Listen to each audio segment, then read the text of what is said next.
आणि बुलेटिनच्या सुरुवातीलाच बातमी आहे फलटणमधील महिला डॉक्टरच्या आत्महत्या प्रकरणासंदर्भात। ठाकरे गटाचे नेते अंबादास दानवे यांनी आता मोठे दावे केले आहेत। पीएसआय महाडिकला अटक करण्याची मागणी अंबादास दानवे यांनी केलेली आहे।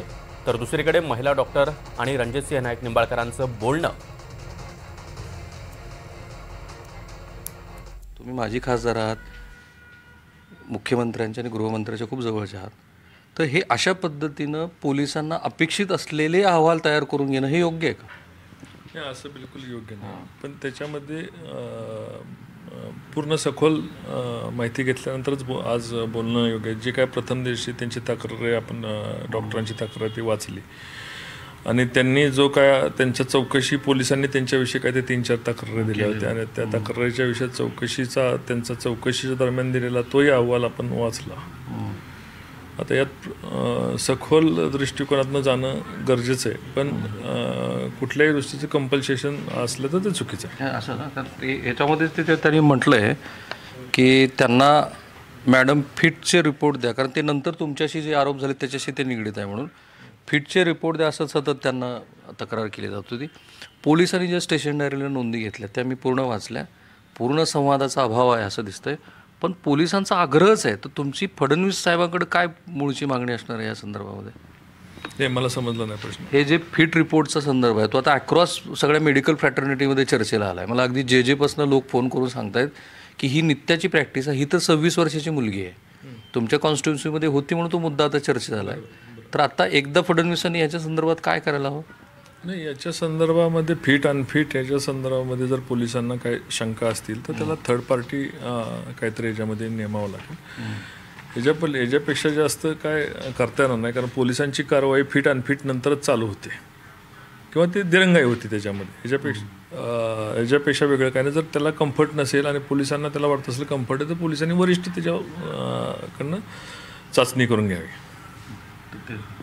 हा प्रश्न मी विचारायचं कारण म्हणजे अंबादास दानवेंनी जेव्हा हा प्रश्न उपस्थित केला तेव्हा मला थोडी क्युरिओसिटी वाटली की त्यात तुमचा संबंध कुठे आला?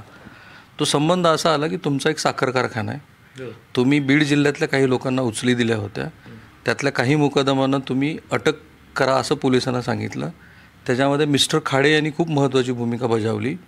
त्यांनी अशा पोलीस निरीक्षकांना सस्पेंड केलं की ज्या पोलीस निरीक्षकांनी तुमच्या सांगण्यावरून मुकादमांना इथे आणायला नकार दिला। ही माहिती आणि तुम्हाला पूर्ण क्लॅरिफिकेशनचा अधिकार आहे। खाडे नावाचं किंवा दस ओके, तर हे खरं आहे का की तुम्ही तुमच्या साखर कारखान्यातल्या काही लोकांना, साखर कारखान्याचा विषय जर याच्यामध्ये येत असेल ना तर साखर कारखान्यामध्ये उचली देतात लोक, त्याच्यामध्ये फसवणूक करतात, फसवणुकीच्या हजारो फसवणूक आणि फसवणुकीला गेल्यानंतर लोकांना मारहाण होती, खुनी होत्यात आणि अशा पद्धतीनं पोलीस आरोपीला अटक करून आणतात। ही वस्तुस्थिती आपल्याला नाकारता।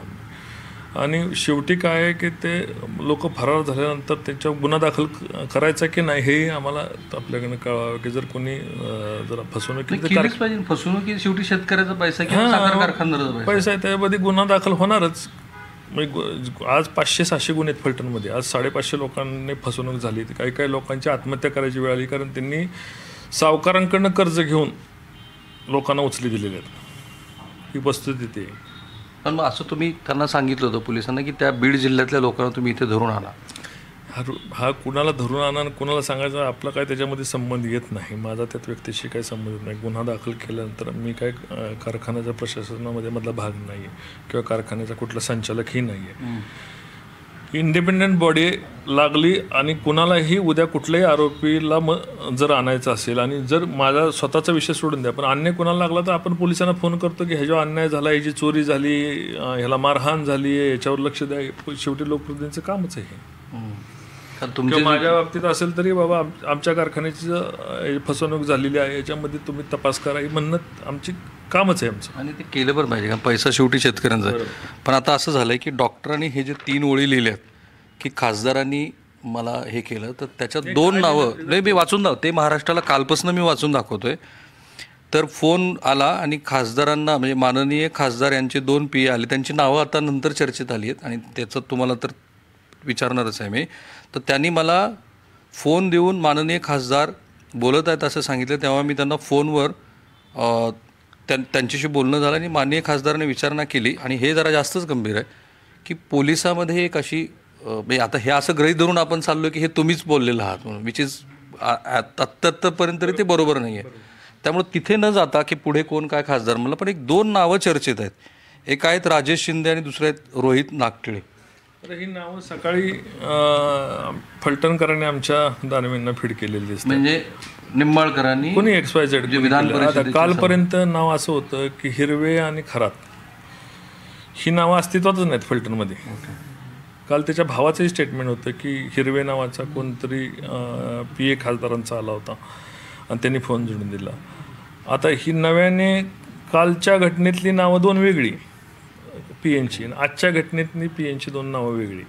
हे तुम्हाला पाहिजे असेल तर त्यांच्या भावाचं व्हिडिओ स्टेटमेंट आमच्याकडे तुम्हाला तेही देतो. ओके, तुमचं म्हणणं आहे की ही नावं अशी आता राजकारणात आणली जात आहेत. येस आणि तुम्हाला त्या ड्रॅग करण्याचा प्रयत्न सुरू आहे. येस. पण तुम्ही कधी ह्या डॉक्टरला कधी फोनवरती बोलले आठवलं? बिलकुल नाही, एकदाही फोन आहे. म्हणून तुम्ही म्हटलं की तुम्ही याच्यामध्ये माझं हे करा. मी जर त्यांना फोन केला, अनेक वेळा डॉक्टरांशी बोलणं होत असतं. ते तर लोकप्रतिनिधीचं काम आणि त्या डॉक्टरांशी माझं बोलणं मी मागं 2-3 महिन्यापूर्वी कार्यक्रमाला गेलो त्यावेळेसही झालं असेल कदाचित. आणि डॉक्टर, मेडिकल, दवाखाना, जिल्हा परिषद CO ह्यांच्याशी रोज बोलणं होत असतं की कोणाला साप चावला, कोणाला काय चालला, कोणाला काय चावलं. आत्तासुद्धा मला हे सांगायचं आहे की याच्यामध्ये या घटनेमध्ये त्या महिला डॉक्टरांनी तिचा जबाब दिला. त्यात कुठेतरी तिने उल्लेख केला की खासदारांनी दबाव आणला किंवा खासदारांनी हे केलं, प्रेशर आणलं किंवा त्यांच्या PAने दमदाटी केली. हे मात्र शब्द कुठून येतात हेच मला कळत नाही. किंवा पोलीस स्टेशनला जी तिने फिर्याद दिली, त्या पोलिसांना अधिकाऱ्यांच्या विरुद्ध फिर्याद दिली की फिट अनफिट ABCDs जे काय असेल तर त्याच्यामध्ये कुठे खासदारांच्या किंवा खासदारांच्या PAचा उल्लेख आहे. हे सगळे कल्पकल्पित शब्द होतात आणि याच्यावरून आरोप होतात आणि मी त्याच्यावरून सकाळपासून आज उत्तर देतोय. आणि ह्या घटनेला त्याच्या आत्महत्येशी जोडला. ही घटना कधीची आहे, काय काळ लोटला त्याला, 6 महिने वर्ष झालं असेल. तुम्ही जो फोन केला त्याला वर्ष झालं? मला माहीत नाही. मी ह्या फोनचं गांभीर्यच नाही आहे काय की आपण लोकांना विचारतो ना बाबा एखाद्याला एखाद्याने पोलिसांनी एखाद्याला मारहाण केली, का मारहाण केली विचारणं चूक आहे का? खड्डे पडले रस्त्याला तर काय खड्डे पडले चूक आहे का विचारणं? त्याला दमबाजी केली, शिवीगाळ केली किंवा अन्य काय केलं तर ती गोष्ट चुकीची आहे. तसं काही नमूद दिसतंय का त्याच्यामध्ये? आणि मी एवढ्या फोन आपण सगळे करत असतो, याच्यामध्ये फोन केलाही असेल, कदाचित नसेलही. आणि कदाचित काल त्यांनी जी नावं घेतली ते PA माझ्याकडे अस्तित्वात नाही आहेत. ओके, पण हे 2 नावं जी घेतली ती आज आहेत की नाही? ती आहेत ना माझ्याकडे. पण माझा एकच PA राजेश शिंदे, एकच PA आहे माझा. राजेश शिंदे नावाचा PA आहे माझा. नागटिळ का माझ्याकडे आहे पण तो वेगळा अधिकारी आहे, तो PA नाही आहे माझा. पण आज त्यांची नावं फिल्टर करून पाठवली आणि त्यांनी काय भूमिका बजावलेली लिहिले की त्यांनी फोन जोडून दिला. तुम्ही विचार करा की एकाच कामाला 2 PA जाऊन फोन जोडून देऊ शकतात का? ठीक आहे, काय असू शकतं याच्या मागची घटना किंवा त्या डॉक्टरांना कोणी फोन जोडून दिला, पण त्यातही त्या म्हटल्या नाहीत की कुणी दमबाजी केली किंवा पोलीस फिर्याद त्यांनी दिली होती त्यानंतर की जी चौकशी करा त्यातही त्यांनी कुठला माझा नावाचा उल्लेख केला की मला ओळखत नाही असं नाही, की माझं नाव नाही असं नाही, किंवा मी माझी खासदार आहे हे त्यांना माहीत नाही असं नाही.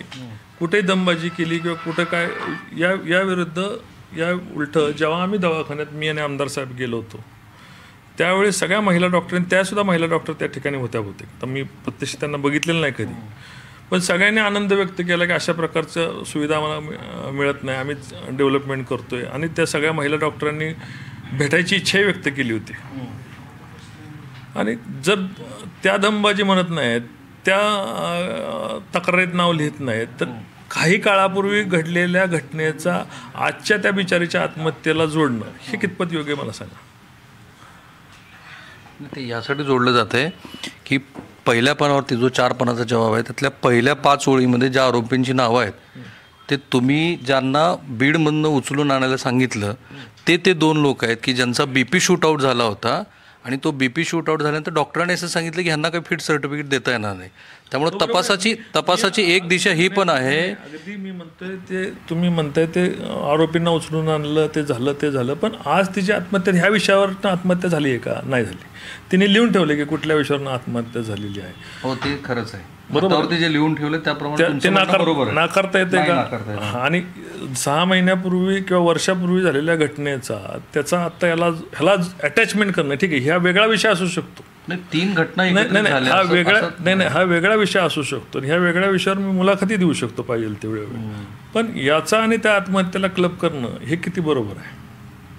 मला सांगा, याच्यामध्ये काय होतं की समाजामध्ये आम्ही काम करत असतो, उद्या लोकांना मदत करणं सोडावं लागेल की एखादा फोन केला, एखाद्या व्यक्तिगत कारणाने उद्या कुठल्या अधिकाऱ्याने आत्महत्या केली आणि अमक्या तमक्याला आमचा अमक्या तमक्या काळी फोन आला. आता CDR-मुळे सगळंच उपलब्ध असतं की अमक्या तमक्या 1 वर्षापूर्वी खासदारांनी फोन केला किंवा माझी खासदारांनी फोन केला, फोनच करायचे नाहीत का? मग कुठल्या कामावर फोन केला काय नाही, असं काय असेल की त्याच्यावर दबाव आणला, त्यांना भेटले, त्यांच्यावर तयार केला आणि त्यांनी ते कुठं नमूद करून ठेवलं असेल तर गोष्ट वेगळी असते. पण हे तुम्हाला मान्य आहे का ही DEला हे जे 4 पानाचं उत्तर दिले त्यातल्या पहिल्या बरं ठीक आहे, पण हे जे नावं आत्ता मी तुम्हाला नावं वाचून सांगू का मी? सांगा ना मला. त्यातली जर, कारण मलाही आता ते इतकी छोट्या अक्षरात लिहिलेली नाव ऐका आहे. ना, मला आरोपींची नावं मला काय माहिती नसणार आहेत, कारण शेकडो आरोपी आहेत फलटणमध्ये.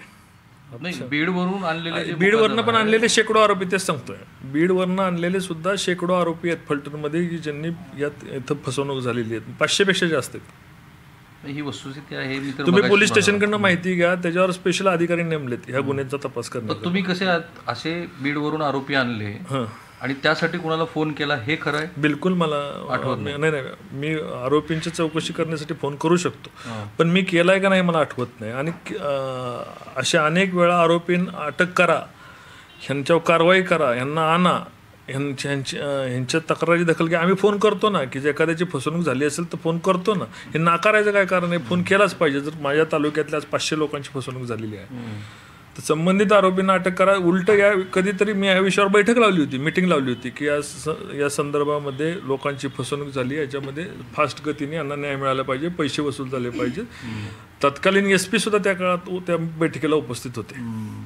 फलटणमधले 500-550 लोकांची फसवणूक झाली. मला एक थोडंसं आणखी स्पष्टीकरण हवं आहे. ह्या डॉक्टरांनी आत्महत्या करण्याच्या आधी JJमध्ये एका त्यांच्या विभाग प्रमुखाला फोन केला होता. त्यांना असं मत त्यांचं हवं होतं की होमिसाईड हा जो शब्द आला आहे पोस्टमॉर्टम रिपोर्टमध्ये, कुणीतरी लोकप्रतिनिधी त्यांच्यावरती दबाव आणतोय, होमिसाईड हा शब्द काढून तिथे सुसाईड करा. त्याच्यावर त्यांनी त्यांचं मार्गदर्शन मागवलं त्या डॉक्टर महिलेनी आणि ते असं म्हणाले की जर या आत्महत्येमध्ये ही आत्महत्या करण्याच्या आधी त्यांनी JJमध्ये एका डीनला फोन केला होता, एका डिपार्टमेंट हेडला, आणि होमिसाईड ह्या शब्दावरून खूप चर्चा झाली. त्यांनी त्यांना तिकडनं काहीतरी ॲडवाईस केलं आणि त्यांचं असं म्हणणं होतं की ह्या होमिसाईड शब्द काढून द्या, ह्यासाठी काही लोकप्रतिनिधी माझ्यावरती दबाव आणतात. या विषयावर मी तर त्या महिला डॉक्टरशी कधी बोललो नाही, कधीही माझा तिचे कॉल झालेला नाही.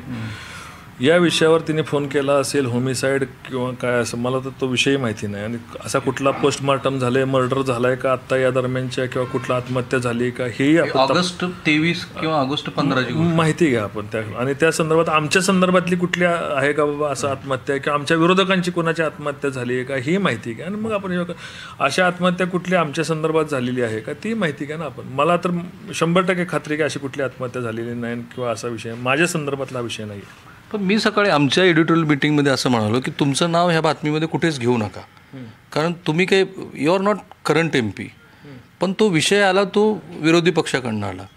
तर तुम्ही आता बोलताना काही संदर्भ दिला की ह्या लोकांनी ते फिडिंग केलं वगैरे, तर हे काय तुमचं स्थानिक राजकारण आहे? काही नावं तुम्ही स्पष्ट घेतली तर बरं राहील, तर त्यांना मला जाऊन विचारता येईल काय झाले. आता मी जसं तुम्हाला सांगितलं की याच्यामध्ये मी काहीतरी बोलणार, ते काहीतरी बोलणार, आमचा उद्या चांगला कारण नाही. ऐकून घ्या कुलकर्णी काही आरोप करू, हास्यास्पद आरोप आहे.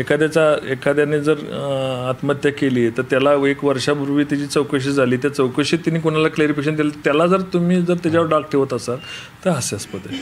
किंवा तुम्ही एखाद्याला उद्या प्रश्न विचारताय आणि त्या प्रश्नावरून त्याला वाईट वाटलं आणि त्याने 1 वर्षाने आत्महत्या केली, कुलकर्णींचे त्यांना प्रश्न विचारले म्हणून आत्महत्या केली असं म्हणू शकतं का? लॉजिकली ते बरोबर आहे. मला तेच सांगायचं की चांगला कार्यक्रम आहे. आम्ही कृतज्ञता मेळावा करतोय. तालुक्यामध्ये सर्वात जास्त प्रगत तालुका आमचा या 5 वर्षामध्ये झालेला आहे, जिथं आम्हाला जिल्हा न्यायालय असतील, RTO ऑफिस आम्ही मंजूर करून आणले, दिवाणी न्यायालय मंजूर करून आणले, सेशन कोर्ट मंजूर करून आणले, जिल्ह्याला वेगळा नंबर आमचा प्राप्त झाला. आता ॲडिशनल कलेक्टरची मंजुरी आम्हाला मिळते. भविष्यात हा फलटण हा जिल्हा म्हणून पुढे येतोय. आणि अशा वेळेस कृतज्ञता मेळाव्यामध्ये याला गालबोट लावावं म्हणून काही लोक यामध्ये षडयंत्र करतात. विरोधी पक्षाबद्दल मला काय बोलायचं आहे, दानवे साहेबांच्याबद्दल मला काय बोलायचं आहे, त्यांचं काम आहे. रामराजे निंबाळकरांच्याबद्दल त्यांना त्यांचं काम आहे, त्यांनी विरोधी पक्षांवर सडकून टीका केली पाहिजे. पण त्या टीका करताना कुठंतरी त्याच्यामध्ये गांभीर्य बघितलं पाहिजे की बाबा ज्या व्यक्तीने आत्महत्या केली तिने दोषी कोणी सांगून ठेवलेलं आहे, कशामुळे आत्महत्या केली त्या आत्महत्येचं कारणही सांगून ठेवलेलं आहे. पण मग कुणीतरी कुणाला तरी आपण शस्त्र होतो, कुणावर तरी टीका करताना आपण त्याचं काही पुरावे पाहत नाही किंवा काही पाहत नाही, हे बरोबर नाही. त्यांनी विरोधी पक्षाने टीका केलीच पाहिजे. त्याला मला काय त्याच्याबद्दल म्हणायचं, कदाचित आम्ही नाही, माझं आणि फडणवीस साहेबांचं बोलणं नाही, माझं फक्त नाही माझं बोलणं नाही झालं. फक्त एवढंच होतं की फलटण आणि सोलापूरची सभा ही परवा कॅन्सल झाली होती. ती मला उद्याही कॅन्सल झाली. नाही, सोलापूरची कॅन्सल झाली, पण फलटणची सभा नक्की आली. मला देवेंद्रजींच्या ऑफिसमधनं फोन आला की फलटणची सभा आम्ही साहेब करणार आहेत आणि कसल्याही परिस्थितीत फलटणला साहेब येणार आहेत. एवढा मेसेज. काही लोक असाही प्रश्न उपस्थित करतील की इतकी दुर्दैवी घटना घडली आणि खरं तर ते तुमची तयारी पाहता त्यात सभा करावी की करू नये असं जर मला विचारतं ती नाही. दुर्दैवी घटना ही ह्याला वेगळा कलर देऊन ह्या तालुक्याचं जे स्वप्न आहे, आज तालुका कृतज्ञता व्यक्त करायला लागतोय, ह्याच्यामध्ये ही दुर्दैवी घटना त्यांनी सुसाईड केला कनेक्शन करणं हे बरोबर नाही. आणि साहेब येतात ते कदाचित त्यांच्या मनात काहीतरी असेल, कदाचित या घटनेबद्दल बोलायला साहेब येत असतील असं वाटतं. काही सांगता येत नाही ना, कारण त्यांनी कॅन्सल झालेली सभा फलटणमध्ये परत येते आहे. साहेबांच्या डोक्यात काहीतरी असेल ना. राज्याचे गृहमंत्री मुख्यमंत्री आहेत ते. काल धनंजय मुंडेंनी SITची मागणी केली. माझी SITची मागणी, SIT करा, बाईट ऐकला, SIT याच्यामध्ये फास्ट ट्रॅक कोर्ट करा, व्हॉट्सअप फेसबुक चॅट, त्यांचे सोशल मीडिया, त्यांचे वर्षभराचे CDR किंवा त्या इथं नोकरीवर आल्यापासूनचे CDR तपासावेत. आणि त्या तपासामध्ये कोण त्यांना दबाव आणत होतं, कोण त्यांना अजून काय होत होतं तेही त्यांनी खात्री करावी. किंवा माझ्या PNचा कुठल्या त्यांच्या नंबरला फोन कधी होता का तेही बघावं. माझ्या PNचे नंबर सगळ्यांना माहिती आहेत, सगळे नंबर तपासून बघावेत आणि त्या घटनेशी कुठंतरी संदर्भ लागतोय का हेही बघावं असं माझं म्हणणं आहे. Thank you so much. मी म्हणालोच होतो सुरुवातीला तुम्हाला की ह्या प्रश्नाची उत्तरं ते कारण त्यांना त्यांच्या मर्यादेत ते साहजिक आहे की त्यांना आठवलं की नाही तो खरा भाग आहेच. अडचण काय आहे की ह्या सगळ्या याच्यामध्ये तो जो $1 मिलियन क्वेश्चन आता निर्माण झाला की तो खासदार कोण. आता अडचण अशी आहे की ते माजी खासदार आहेत, त्यामुळे त्या पत्रात तर लिहिलेलं नाही की ते माजी खासदार आहे. आता लाईव्हच बघतोय आपण, तर त्याच्यामध्ये हे कळत नाही की माजी खासदार कोण आहे, आजी खासदार कोण आहे. पण हे फाइंडिंग कसं होणार. त्यावेळी उपर जाऊन सांगितलं की असं गृहीत धरा की मला खासदार म्हणतात आणि तो मीच असेल, तर असं धरून चाल मी उत्तरं दिलेली आहेत त्याची. पण मग हे तुम्ही तुमच्यावर एक्स्ट्रा जबाबदारी घेताय का घेतोय की याच्यामध्ये प्रश्नचिन्ह ठेवणं म्हणजे संशय निर्माण करणं. नाही, पण इथे 2 खासदार आहेत ना. मग आता थोडी ट्विस्ट होते. एक खासदार विरोधी पक्षाचे आहेत, दुसरे खासदार तुमचे सत्ताधारी घटक पक्षाचे आहेत. Let the investigation done. माझं याच्यामध्ये काय म्हणणं आहे की मी माझे कुलकर्णीजी आपण याच्यामध्ये मी कधी कुणावर व्यक्तिगत आरोप कधी केला, माझा स्वभाव नाही. मी कधी कुणाच्या बाबतीत कुणाच्या पर्सनल याच्यामध्ये केलेलं नाही.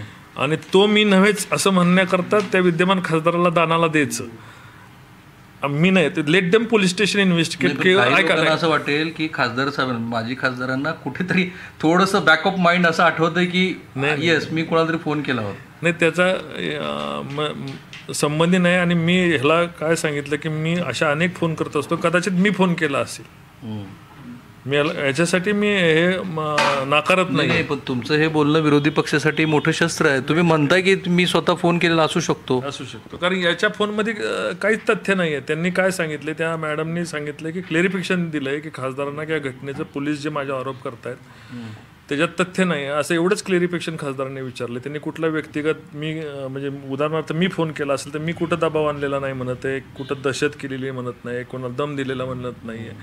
एक जेंटलली त्याचं उत्तर दिलेलं आहे. तसं नाही आहे. तुम्हाला मी सांगतो की ह्याच्यामध्ये पहिला जो संदर्भ आला आहे की साखर कारखान्यातले कुणीतरी मुकादम उचलून आणले, त्यांच्या संदर्भामध्ये फिटनेसचं सर्टिफिकेट झालं. असे जेव्हा आम्ही आरोपी जेव्हा फलटणमध्ये आणतात तेव्हा काउंटर फोन होतात. म्हणजे एकच फोन होत नाही असं की आमचे विरोधक आमच्या लोकांचे पैसे बुडवावे म्हणून अशा प्रकारचे पोलिसांना फोन करत असतात की तुम्ही त्यांना यांना- करू नका. त्यांना करू नका. डॉक्टरना फोन करतात की याला की यांना सोडा, यांना धरा, किंवा त्या DYSPवर प्रेशर येतं, कुठल्या तरी अधिकाऱ्यांचा फोन येतो त्या विभागात, कुठल्या तरी मंत्र्याचा फोन येतो की माझ्या मतदारसंघामधला आहे, त्याला मदत करा, असंही होतं. त्यामुळं या गोष्टीला फार गांभीर्याने घेण्यासारखी गोष्ट नाही आहे की जर काय तिने म्हटले की मी याला क्लेरिफिकेशन दिलं. हे जर म्हटलं असतं की बाबा पर्टिक्युलर नाव घेऊन म्हटलं असतं रणजित निंबाळकरांनी फोन केला, किंवा त्या उत्तर जाऊन तिने पोलीस स्टेशनला अर्जही केला आहे, आणि त्या कॉपीत सुद्धा ते डॉक्टरांनी कुठं उल्लेख केलेला नाही की याला दबाव आणला किंवा काय. हे सगळं बोललात या सगळ्या प्रकारे तुम्ही काही जाणून घ्यायचा प्रयत्न केला? नाही, मी SP-शी बोललो नाही, पण माझी उद्या SP-शी भेट होईलच. तसा कार्यक्रमाला उद्या SP येणार आहेत, त्यांच्याशी माझी भेट होईलच. कारण मी बोलणं उचित नाही आता. उद्या परवा या विषयावर सविस्तर माझं भेट झाल्यानंतर त्यांची बोलणं होईल. लेट डेम तपास त्यांचा जो आहे तो इंडिपेंडेंट. फोन केलेला नाही, काही जाणून घ्यायचा प्रयत्न? काही गरज नाही. माझं जे कामकाज सिक्युरिटीच्या दृष्टीने दौरा कसा असावा, काय असावा, त्या संदर्भात ट्रॅफिकच्या अधिकाऱ्यांशी, पोलीस अधिकाऱ्यांशी ते करतात. त्यांच्या देवेंद्रजींच्या सिक्युरिटीच्या दृष्टीने मला जेवढे फोन आले की डी कसा पाहिजे, काय पाहिजे, एवढ्या संदर्भात बऱ्याच लोकांचे फोन येतात. त्यांच्या पोलीस अधिकाऱ्यांशी, SIDच्या लोकांशी मी बोलतोय. एक दुर्दैवाची गोष्ट आहे की तुमच्या इथे जी घडलेली आत्महत्या त्याचे रिफ्लेक्शन मराठवाड्यात यायला लागलेत. कारण त्याला आता थोडासा कासेना पण जातीय संदर्भात आला आहे. जो व्यक्ती ज्याला आता अटक केली आहे तेही OBC समाजातलेत. मी थोडीशी माहिती घेतली कारण मला माहिती होतं हे पुढं असं ह्या अंगाने जाऊ शकतं. त्यामुळे आत्ता जो आरोपी अटकेत आहे तो OBC समाजाचा. दुसरा जो आरोपी फरार आहे तो परळी विधानसभा मतदारसंघातलाच आहे, त्यांच्याच गावातला.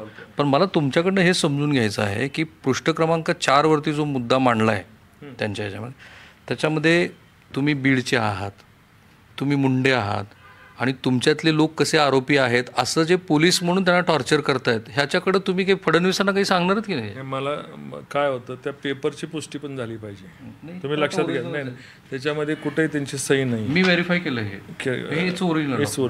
ठीक. पण त्याच्यात ते 3 शब्द आहेत शेवटचे. नाही, आता ते ह्या संदर्भामध्ये याची संपूर्ण डिटेल चौकशी झाल्यानंतरच याच्यावर भाष्य करणं योग्य होणार आहे. कारण ही आत्ता काल रात्री हे लोकांच्या हातात मिळालं ना. सकाळी नंतर मी दुपारी आता मीडियावर वाचलं की फक्त असा असा उल्लेख आहे. तो वाचला मी उल्लेख, आणि मग मी आपल्याशी बोललो आणि आपल्याकडनंच आता प्रिंट मागून घेतली ती. मला आणखीन एक लक्षात आलं की त्या ज्या डॉक्टर मुली आहे ती ओव्हरबर्डन आहे. म्हणजे तिला काम इतकं जास्त लावलेलं आहे की रात्री 11ला पण येते, 12ला पण येते. तर तुम्ही लोकप्रतिनिधी होतात म्हणून शेवटचा प्रश्न विचारतो की तुमच्या ह्या रुग्णालयामध्ये कुणीतरी जे गृहस्थ आहेत ते खूप वर्षापासून इथंच काम करत आहेत, पण बाकीच्या जागा भरलेल्या आहेत ना व्यवस्थित? कारण ती इतकी ओव्हरबर्डन कशी झाली डॉक्टर? याची काहीच काही कल्पना नाही. Thank you so much. तर हे त्यांनी त्यांची बाजू मांडली. मला वाटतं की त्यांनी त्यांच्या बाजूनं जे त्यांना म्हणायचे ते महाराष्ट्राच्या समोर ठेवलं. त्याचे कितीही अर्थ तुम्हाला जे काढायचे असेल ते काढा, पण ते खुलेपणाने सांगतायत की या संदर्भामध्ये तुमचंही म्हणणं की SITची चौकशी व्हायला हवी, कुठल्याही पद्धतीची चौकशी व्हायला हवी. त्यांनी सकाळी जो बाईट दिला त्याच्यात तर ते म्हणाले की व्हॉट्सअप चेक करा, कॉल रेकॉर्ड चेक करा. असं दिसतं की ह्या सगळ्या प्रकरणामध्ये तो जो $1 मिलियन क्वेश्चन आहे ना की खासदार कोण, त्याचं उत्तर इतक्यात तरी मिळेल असं मला वाटत नाही. त्यासाठी गृहमंत्री म्हणजे जे महाराष्ट्राचे जे मुख्यमंत्री आहेत त्यांनीच काहीतरी स्वतः लीड घेऊन महाराष्ट्राला ते सांगायला हवं. नक्कीच. तर रणजितसिंह नाईक निंबाळकरांनी आपली बाजू स्पष्ट केलेली आहे. राहुल कुलकर्णी यांनी त्यांच्याशी संवाद साधलेला आहे आणि महिला डॉक्टर आत्महत्या प्रकरणामध्ये SITच काय कुठलीही चौकशी लावा असंही रणजितसिंह नाईक निंबाळकरांनी म्हटलं आहे. त्यामुळे या संदर्भात आता सरकार काय निर्णय घेतं, देवेंद्र फडणवीस अर्थातच मुख्यमंत्री आणि गृहमंत्री म्हणून या प्रकरणासंदर्भात कुठले आदेश देतात हे पाहणं देखील महत्त्वाचं असणार आहे.